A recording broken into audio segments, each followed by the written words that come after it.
जय हिंद। यूरोप में राष्ट्रवाद से संबंधित पूरे अध्याय को हमने पढ़ा करके समाप्त कर दिया है और आज हम उसी से संबंधित सभी ऑब्जेक्टिव प्रश्न को देखेंगे।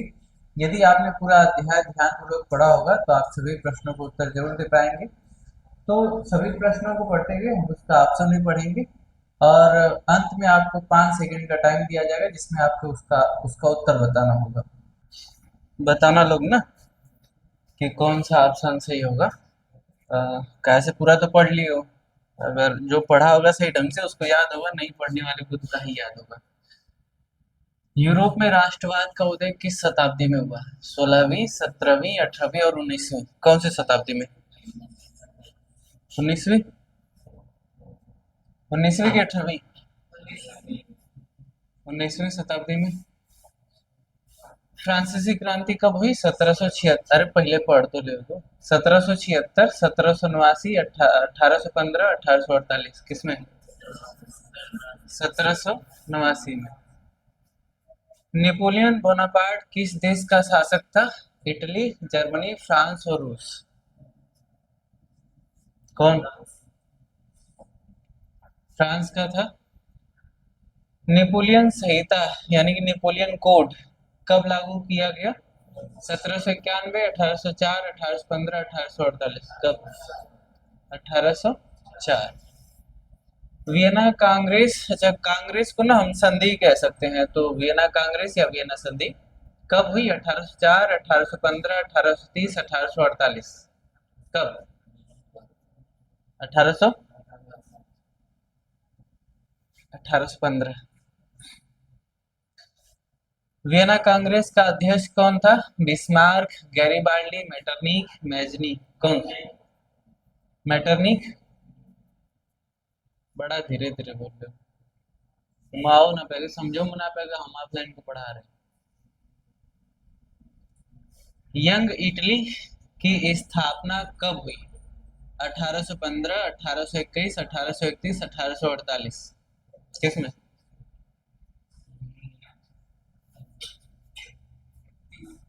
1831 में। यंग इटली की स्थापना किसने की? बिस्मार्क, मैजनी, कैवोर और गैरिबाल्डी? कौन? हम्म? मैजनी।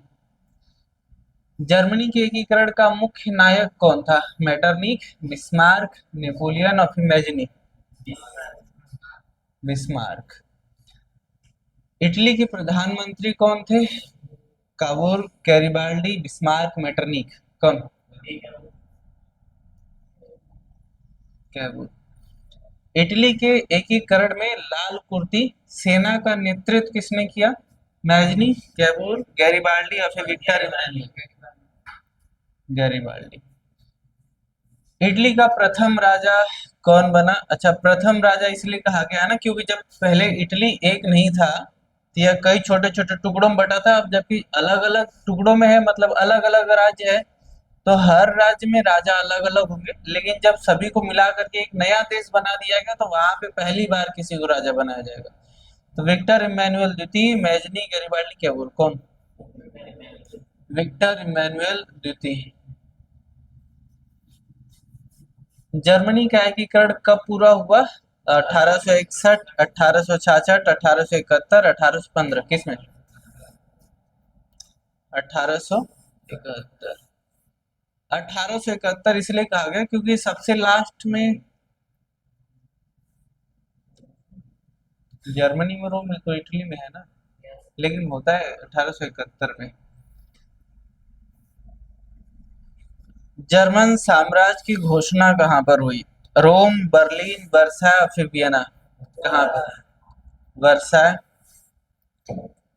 बिस्मार्क किस नीति के लिए प्रसिद्ध थे? अहिंसा, रक्त और लौह सत्याग्रह, समाजवाद? रक्त और लौह। रक्त और लौह का मतलब पहले आराम से समझाया जाएगा, अगर समझ जाएंगे तो ठीक, नहीं तो उनके साथ क्या करा जा सकता है? युद्ध किया जा सकता है। जर्मनी का नेतृत्व किस राज्य ने किया था? Bavaria, Prussia, Saxony, Austria?